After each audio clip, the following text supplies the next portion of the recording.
જો આપણે ફરતા મોતી લગાવી દીધા છે, વચ્ચે આપણે બધા મોતી ટાંકી દીધા છે. કેવું સુંદર અને ફાઇન કાચ તૈયાર થઈ ગયો છે. જય શ્રી કૃષ્ણ. જો આપણે ત્રિકોણ કાચ બધા લગાવી દીધા છે. આવી રીતના આપણે આખું ફૂલ બનાવવાનું છે. અને જો ગમ લઈ લીધું છે, આપણે ગમની મદદથી બધા કાચ પહેલા ચોટાડી દેવાના છે. જો આવી રીતના કાચને ઊંચો લઈ લેવાનો હાથમાં અને આપણે નીચે ગમ લગાવી દેવાનું છે. આવી રીતે ગમ લીધું અને પાછો કાચ મૂકી દેવાનો છે. આવી જ રીતે બધા કાચ ચોટાડી દેવાના છે. જો અહીંયાથી અહીંયા સુધી આપણે લગાવી દીધો કાચ. આવી જ રીતે બધા કાચ ચોટાડી દીધા છે ગમની મદદથી અને બધાને આવી રીતના દબાવી દીધા છે. અને આપણે જો આ મોતી લેવાના છે અને આપણે આ રંગોળીનો દોરો લઈ લેવાનો છે. આપણે 6 ત્રાગડાવાળો દોરો લેવાનો છે અને બધા કાચ બાંધવાના છે અને મોતી આપણે લગાવવાના છે. બાંધવાનું શરૂ કરી દઈશું. જો અહીંયાથી આપણે સોય નાખીશું, વચ્ચોવચ કાઢવાની છે કાચની. અહીંયા ને આવી રીતના ખેંચી લેવાનો છે દોરો. અહીંયાથી સોય કાઢી ને આપણે અહીંયા સામે જવા દેવાની છે. ફરતા 3 ખૂણા બાંધવાના છે. જો આવી રીતના હવે આ બાજુ કાઢીશું. અહીંયા સોય કાઢી દોરો ખેંચી લીધો ને અહીંયા આવવા દેવાની છે. આવી રીતે દયાબેનનું ભરતકામ ચેનલને સબસ્ક્રાઇબ ન કરી હોય તો જલ્દીથી કરી લેજો અને આખો વિડીયો જોવાનો. આખો વિડીયો જોશો તો તમને સમજાશે કે આમાં કેવી રીતના હાલે છે અને કેવી રીતના વર્ક કરે છે. આખો વિડીયો જોવાનો એટલા માટે કહું કે વચ્ચે વચ્ચે હું માહિતી આપતી હોઉં કે દોરો આવો માહિતી હું વચ્ચે વચ્ચે આપતી હોઉં. એટલા માટે જ કહેતી હોઉં કે આખો વિડીયો જોવાનો. જો આપણે આ 3 પાર્ટ બાંધી લીધા છે, 3 ખૂણા, એમાં આપણે પાછું અહીંયાથી સોય કાઢવાની છે. આની બાજુમાં દોરાની અહીંયા આપણે દોરાની બાજુમાં સોય કાઢી લેશું અને દોરો ખેંચી લેશું ને અહીંયા નાખી દેશું. બાજુમાં ટાંકા લેવાના છે. બાજુમાં ટાંકા લેશો તો સારો કાચ ભરાવદાર થશે અને ખાલા નહીં દેખાય. અને આગા ટાંકા હશે તો ખાલા દેખાશે. જો આવી રીતના અહીંયા સોય નાખી અને દોરો ખેંચી લેવાનો છે અને આ બાજુ નાખી દેવાની છે. અને આવી રીતના ફરતા આપણે બધા ખૂણા બાંધતા જવાના છે. બધા કાચમાં આપણે આવી જ રીતે કરવાનું છે. આપણે અલગ અલગ કાચની આપણે ત્રિકોણ કાચ અલગ અલગ સ્ક્વેરમાં આપણે અલગ અલગ ડિઝાઇનમાં બાંધેલો છે. ત્રિકોણ, ચોરસ, ગોળ, લંબચોરસ, બધા કાજુ કતરી કાચ. પછી આપણે નઝરિયું બનાવેલું છે.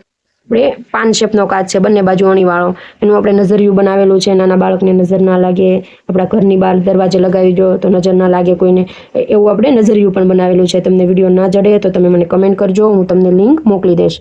તો એવી રીતના તમે બધું બનાવો મિરરનું તો બધું સારું જ બને. અને દોરી બનાવી છે આપણે, દોરીનો વિડીયો પણ મૂકેલો છે ચેનલમાં. આપણે નાના છોકરાને હિંચકાવવા માટે પારણાની દોરી બનાવેલી છે.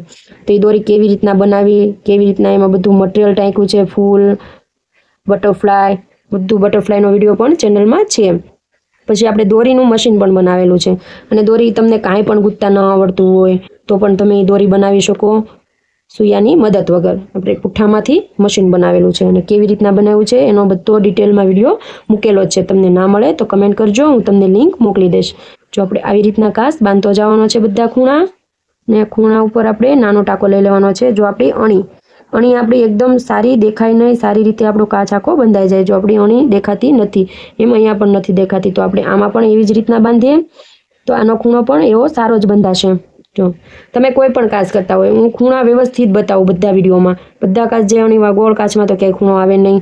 પછી ચોરસમાં આવે, લંબચોરસમાં આવે, ત્રિકોણમાં આવે, કાજુ કતરીમાં આવે, પાન શેપનો કાચ આવે છે એમાં આવે, આ ત્રિકોણ કાચમાં આવે, બધામાં ખૂણા આવે અણીવાળા. તો તમારે એ અણી ઢાંકવાની ફરજિયાત જરૂરી છે. કારણ કે તમે ગમે એ કાચનું વર્ક કરશો અણીવાળા, સાડીમાં, બ્લાઉઝમાં, ડ્રેસમાં, તો એ અણી બહાર રહેશે તો વાગવાની બીક રહેશે. આપણને વાગે એનો વાંધો નહીં, આપણે નાનું બાળક તેડવું હોય આપણું તો એને વાગી ગયો હોય તો આપણને વધારે ઓલું થાય. કારણ કે એને વાગતા જરિયાએ વાર ન લાગે. એના હાવ એટલે હાવ સ્કિન આછી હોય એટલે એને તરત જ વાગી જાય. એટલે એનું ધ્યાન રાખવાનું. જો ખૂણો આવી રીતના અહીંયાથી હજી આપણે સોય કાઢી લેશું અને ખૂણો એકદમ બરોબર ઢાંકી દેશું.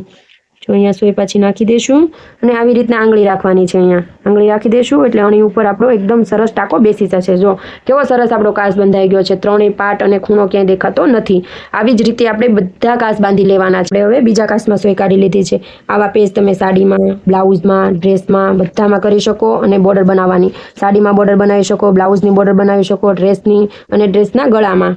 અને તમે કોઈ પણ પ્રોજેક્ટમાં તમે આ કાચ યુઝ કરી શકો. એકદમ સરસ અને બ્યુટીફુલ આપણું આખું ફ્લાવર તૈયાર થઈ જશે. જો બધા કાચ આવી રીતે બાંધી લેવાના છે. અને પછી હજી આમાં એક્સ્ટ્રા આપણે વચ્ચે જગ્યા મૂકી છે, એમાં આપણે મોતી ટાંકવાના છે. એ કેવી રીતના ટાંકવાના છે એ આગળ બતાવીશ. જો આપણે અહીંયાથી શરૂઆત કરી હતી, બધા કાચ આપણા પૂરા થઈ ગયા છે. હવે એક ખૂણો બાકી છે, આપણે આ ખૂણો કરવાનો છે. કેવી રીતના કરું છું, જો અહીંયાથી સોય નાખવાની છે, આપણે એક ટાંકો કરેલો છે ખૂણાને અને અહીંયા ખેંચી લેવાની છે આવી રીતે અને અહીંયા સામે જવા દેવાની છે. તો આપણે બધા કાચ સરસ બંધાઈ ગયા છે. હવે આપણે મોતી લઈ લીધા છે અને આપણે સીવણીઓ દોરો, ગોદરા સીવવાનો સીવણીઓ દોરો આવે ને વ્હાઈટ, એ આપણે ડબલ કરી પરોવી અને ગાંઠ લગાવી દીધી છે અને 5 નંબરની સોયમાં આપણે પરોવ્યો છે. હવે આપણે અહીંયાથી સોય નાખવાની છે. આવી રીતે અહીંયા સોય કાઢી અને દોરો ખેંચી લીધો. હવે આપણે મોતી પરોવી લેવાના છે સોયમાં બધા. આપણે અહીંયાથી તે અહીંયા સુધી લાઈન આવે એવી રીતના મોતી પરોવી લેવાના છે બધા સોયમાં. જો આપણે 4 5 6 7 8 9 અને 10 મોતી પરોવ્યા છે. આપણે 10 મોતીને આપણે આવી રીતના લાઈન કરી દેવાની છે. પછી ઘટે એટલા પાછા પરોવી લેવાના છે.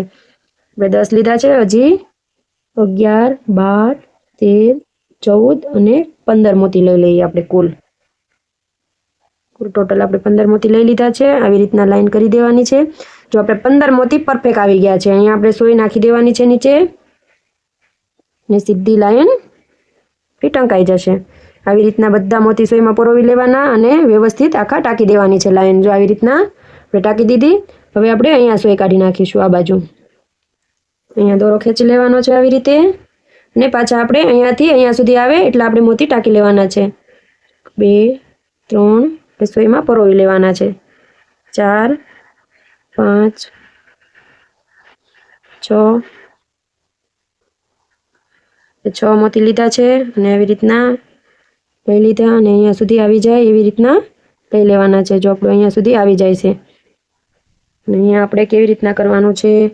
જો આવી રીતના જો અહીંયા આપણે 7 મોતી પરોવી લીધા છે. આમાં આપણે 7 મોતી લઈ લીધા છે. હવે આપણે અહીંયાથી આ મોતીની અંદર સોય નાખવાની છે. જો આ મોતી છે એ મોતીની અંદર સોય નાખી દેવાની છે. આવી રીતે અહીંયાથી આ મોતીની અંદર સોય નાખી અને દોરો ખેંચી લેવાનો છે. એટલે આપણે અહીંયાથી થોડું ટાઈટ કરી આપણે આ દોરાને ટાઈટ કરવાનો છે. અહીંયાથી દોરાને ખેંચો અને પછી આપણે આવી રીતના આંગળી રાખી અને આ દોરાને ખેંચી લેવાનો છે. એટલે જો આપણે બધા દોરા બેસી જશે. હવે આપણે અહીંયા મોતી લઈ લેવાના છે આ બાજુના ભાગના. જો આપણે આ બાજુના મોતી પરોવી લીધા છે અને અહીંયા સોય નાખી દેવાની છે. દોરો ખેંચી લેવાનો છે. જો આપણે જાડો દોરો વાપર્યો છે તો આપણા મોતી નીકળે નહીં, એટલા માટે જાડો દોરો વાપરવાનો અને મજબૂત થાય. આપણે સીવણીઓ ગોદરા સીવવાનો દોરો છે એટલે એકદમ મજબૂત થઈ જાય. હવે અહીંયા આપણે સોય કાઢી લીધી છે અને એના મોતી આપણે સોયમાં પરોવી લઈએ પહેલા. અહીંયા જો આપણે હવે નીચેથી સોય કાઢી લીધી છે આ બાજુ અને દોરો ખેંચી લીધો. હવે આ બાજુના મોતી પરોવી લઈએ આપણે સોયમાં. એટલે આપણે ફરતું આખું આપણું સકડું થઈ જશે. આપણે આખી લાઈન પરોવી લીધી છે અને અહીંયા સોય નાખી દેવાની છે. અહીંયા સોય આપણે નીચે ખેંચી લેવાની છે. જો કેવું સરસ આપણું ફાઇન આખું રાઉન્ડ તૈયાર થઈ ગયું છે. હજી આપણે આ બધા ખૂણા ખુલ્લા છે કાચના ફરતા આપણે ટાંકી લેવાના છે. જો અહીંયાથી સોય હું કાઢીશ. અહીંયા સોય કાઢી ને દોરો ખેંચી લીધો. હવે આપણે પહેલા મોતી પરોવી લેવાના છે સોયની અંદર. જો અહીંયા આપણે મોતી નાખી દીધા છે. સોયમાં મોતી પરોવી લેવાના છે. 1 2 3 4 5 ને 6 7 મોતી આપણે પરોવી લીધા છે સોયની અંદર અને અહીંયાથી આવી રીતે રાખી અને અહીંયા માપ લઈ લેવાનું છે. જો અહીંયા સુધી આપણે આવી જાય છે 7 મોતી તો અહીંયા સોય નાખી દેવાની છે નીચે. અને જો ફરતું આપણું રાઉન્ડ થઈ ગયું છે એકદમ સરસ. આવી જ રીતે આપણે ફરતા બધા મોતી ટાંકી દેવાના છે અને આપણું એકદમ સરસ કાચ આપણો તૈયાર થઈ જશે. એકદમ મસ્ત ફ્લાવર તૈયાર થઈ જશે. આવા ફ્લાવર તમે સાડીમાં, બ્લાઉઝમાં, ડ્રેસમાં, બધાની સ્લીવમાં, કોરમાં બધે તમે લાઈક કરી દેજો, શેર કરી દેજો અને ચેનલને સબસ્ક્રાઈબ કરી દેજો. Thank you.